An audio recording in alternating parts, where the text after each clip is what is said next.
मन को नियंत्रित कैसे करें? हम अपने दिमाग में आने वाले विचारों को रोक नहीं सकते।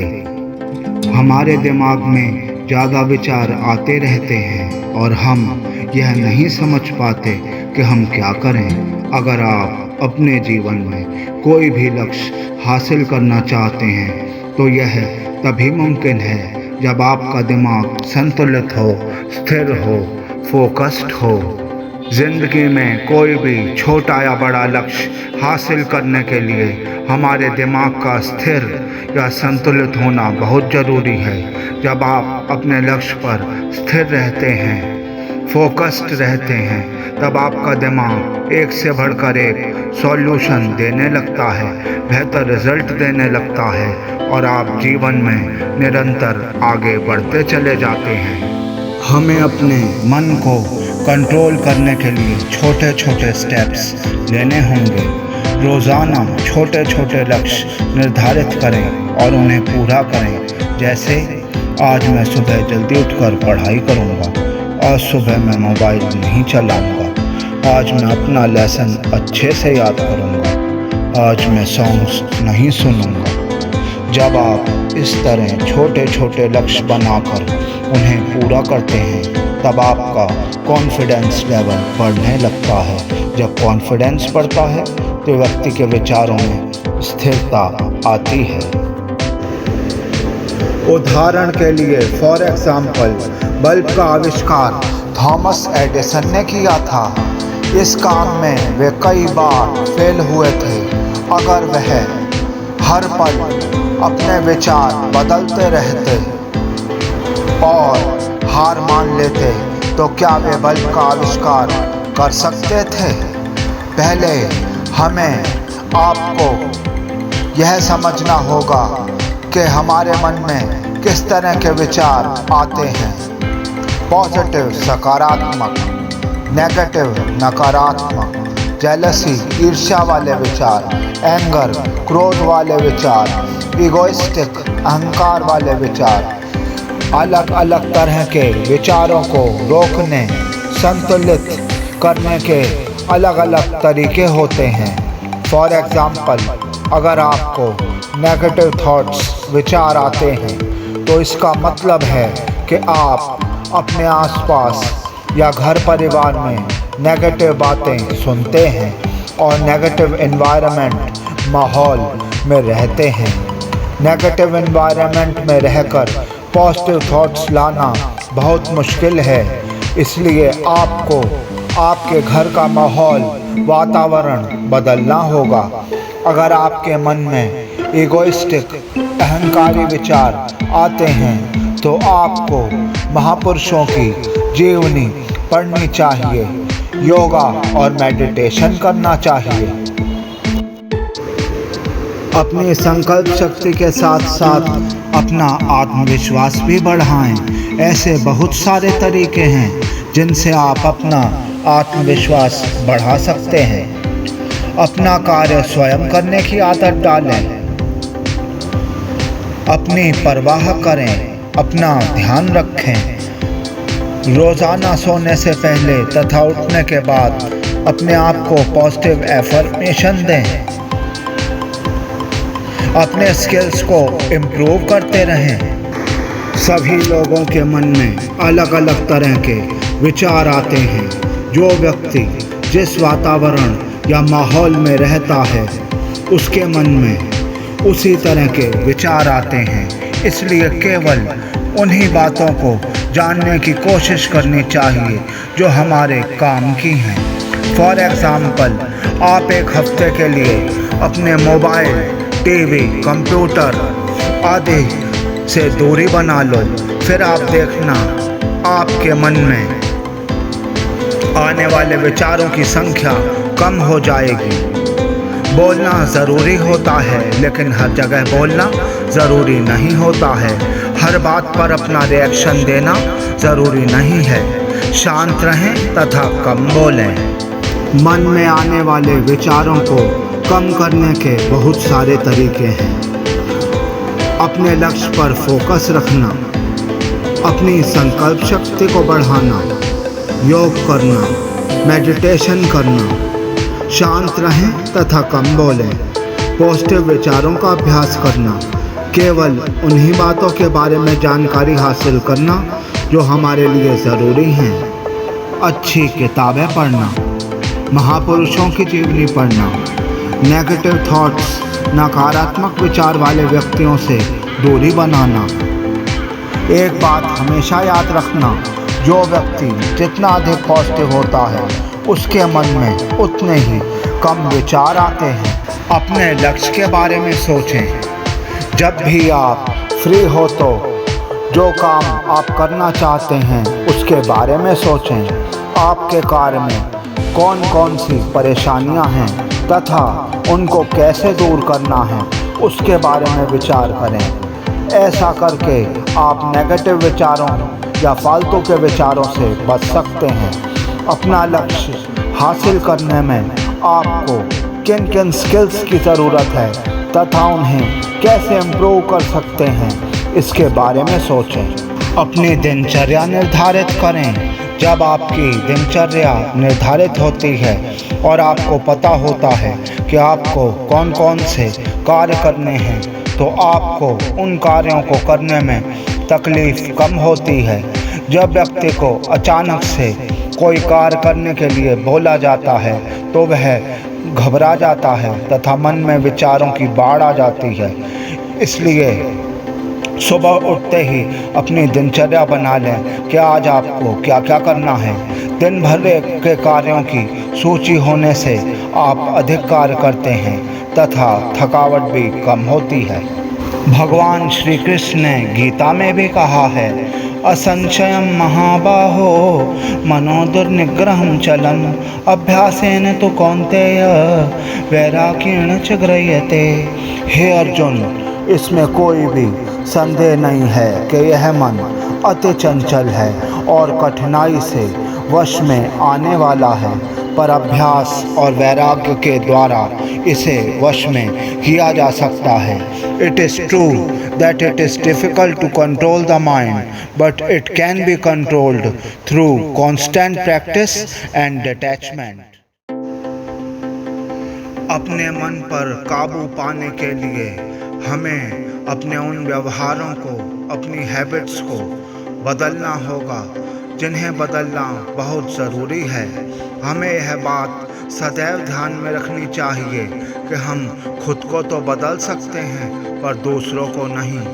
हमें किसी भी प्रॉब्लम को बार बार दोहराना बंद करना होगा। कई लोगों की आदत होती है कि वह बार बार प्रॉब्लम की ही बात करते हैं, बार बार चिंता ही करते रहते हैं, जबकि हमें प्रॉब्लम की बजाय सॉल्यूशन पर ध्यान देना चाहिए। Great Victorian poet John Milton said, "Think for the best, but be prepared for the worst." सोचें बहुत अच्छा, पर अगर बहुत बुरा भी हो जाए तो तैयार रहें। जो सबसे बुरा हो सकता है उसके बारे में सोचें।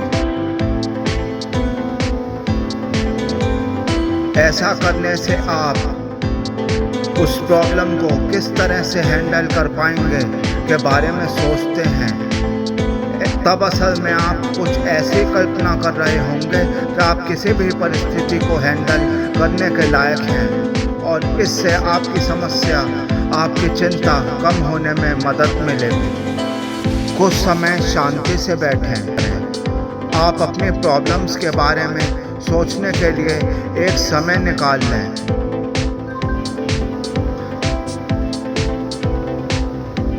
आपको उस प्रॉब्लम को कितनी अटेंशन देनी चाहिए उसका वक्त निर्धारित कर लें। बहुत ज़्यादा चिंता करने से बचने में इससे मदद मिलेगी। घर से बाहर वॉक के लिए निकल जाएं। बाहर निकलने से आपका वातावरण, आपका माहौल चेंज हो जाता है। आप दूसरे व्यक्तियों से बातचीत करते हैं, नए नज़ारे देखते हैं, पेड़ पौधों को देखते हैं, फूल को देखते हैं। इससे आपको नई इन्फॉर्मेशन मिलती है। इससे आपका वातावरण, माहौल बदलने से आपको चिंताएं कमी होने में मदद मिलती है। अपने आप पर विश्वास रखें, आप बदल सकते हैं, इस बात पर पूरा विश्वास रखें। अगर आप विश्वास नहीं करेंगे कि आप बदल सकते हैं तो आप फिर उतनी कड़ी मेहनत, कठिन परिश्रम नहीं कर सकेंगे जितनी कि आप कर सकते हैं।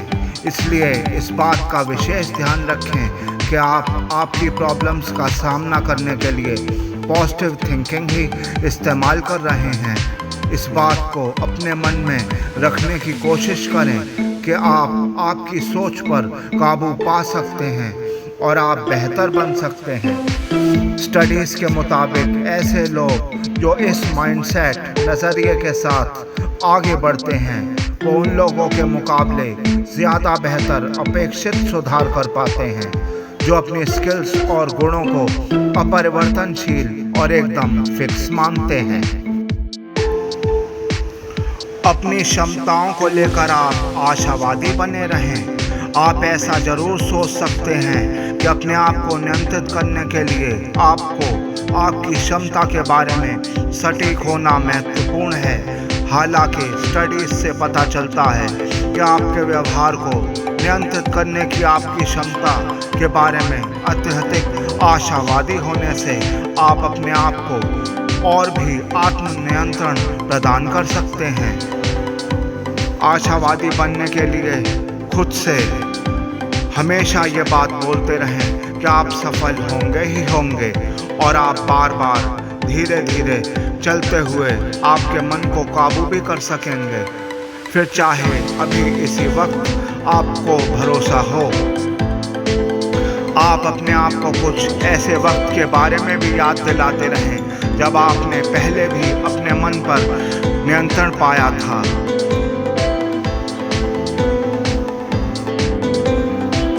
हर बात को अपने पर लेना बंद करें। कई लोगों की आदत होती है कि उनके साथ जीवन में कुछ भी हो जाता है, वह अपने आप को ही जिम्मेदार मानते हैं कि यह सब उन्हीं के कारण हुआ है। इस तरह की भावना को कम करने के लिए हम हर उस घटना के बारे में सावधानी से और लॉजिकली सोचने की कोशिश करें जिन्हें आप खुद पर थोप रहे हैं। आप लॉजिकली सोचें कि खुद से सवाल पूछें, इससे आपको मदद मिलेगी। उदाहरण के लिए आप खुद से पूछ सकते हैं कि जब आप उस समय वहाँ मौजूद ही नहीं थे, आप वहाँ इन्वॉल्व ही नहीं थे, तो आप जिम्मेदार कहाँ से हो। एकदम से निष्कर्ष पर पहुँचना बंद करें। यह भी एक तरह का विचार जाल है जिसमें कुछ विचारों को बिना किसी सबूत के उन पर अपने विचार देने के बारे में सोचना शामिल है। जैसे कि एक ऐसा इंसान जो सीधे निष्कर्ष पर पहुंचा करता है, वो बिना उसकी शंका की पुष्टि करने वाले किसी सबूत के ऐसा सोच सकता है कि एक कोई इंसान उसे पसंद नहीं करता। एकदम से निष्कर्ष निकालना बंद करें। आप किसी भी जजमेंट पर पहुंचने से पहले कुछ समय रुककर और उसके बारे में सोच सकते हैं। आप अगर आपके विचारों को लेकर खुद से सवाल करेंगे तो भी आपको मदद मिलेगी। उदाहरण के लिए आप खुद से पूछ सकते हैं कि क्या मुझे मेरे इन विचारों के बारे में पक्की जानकारी है। आप अगर चाहें तो खुद से आपके विचारों की सच्चाई के सपोर्ट भी कर सकते हैं। अपने इस दावे को साबित करने के लिए कुछ पुख्ता सबूत जुटा सकता है। खुश रहें। अगर आपकी इच्छा ना हो तब भी मुस्कुराएं। नेगेटिव फीलिंग्स आपका खुद पर से काबू कम कर सकती हैं और आपके लिए आपके मन पर काबू पाना और भी कठिन बन सकता है। मुस्कुराने से नेगेटिव फीलिंग्स को कम करने का एक सबसे अच्छा तरीका मिलता है। असल में अंदर से खुशी महसूस करने के विचार के कारण आप और भी ज़्यादा वास्तविक हंसने लगते हैं और आपकी इस हंसी के कारण आप खुद को और भी ज़्यादा खुश महसूस करने लगते हैं। आपके द्वारा खुद पर काबू पाने के सफल प्रयास की तारीफ करें। जब आप सफलतापूर्वक आपके मन पर काबू पा लें तब खुद को पुरस्कृत करना न भूलें ताकि आप आगे भी ऐसा करना जारी रख सकें। उदाहरण के लिए, जैसे आपको एक्सरसाइज करने की बिल्कुल भी इच्छा नहीं है लेकिन आप फिर भी खुद को ये करने के लिए प्रेरित करते हैं, तो इसके बाद खुद को एक चॉकलेट देकर या फिर आपकी पसंद का कोई भी टीवी सीरियल देखकर पुरस्कृत करें। ध्यान रहे कि आप खुद को बहुत ज़्यादा भी पुरस्कृत ना करने लग जाएं, नहीं तो आप खुद को आउट ऑफ कंट्रोल पाएंगे और आप फिर से उसी जगह पर पहुंच जाएंगे जहां से आपने शुरुआत की थी। स्ट्रेस कम करें। मन और शरीर बहुत गहराई के साथ एक दूसरे से जुड़े रहते हैं। मन आपके शरीर को तनाव दे सकता है और शरीर पर मौजूद साइकोलॉजिकल स्ट्रेस आपके मन को स्ट्रेस दे सकता है। जब लोगों पर स्ट्रेस होता है तो वे स्ट्रेस के असली कारण से निपटने के लिए पूरी तरह से आत्मनियंत्रण पर जोर डालते हैं और अक्सर बाद में आत्मनियंत्रण कम कर देते हैं। इसलिए आपकी खुद को काबू में कर सकने की एनर्जी को बचाने के लिए आपको अपने स्ट्रेस को कंट्रोल करना ज़रूरी होता है। कुछ एक्सरसाइज अपनाएं जो आपको गहरी सांसें लेने में और आपके मसल्स को तनाव कम करने में सहायक हो सकें। अपने फ्रेंड्स और फैमिली से बात करें जिससे आपको स्ट्रेस से निपटने में सहायता मिल सकती है।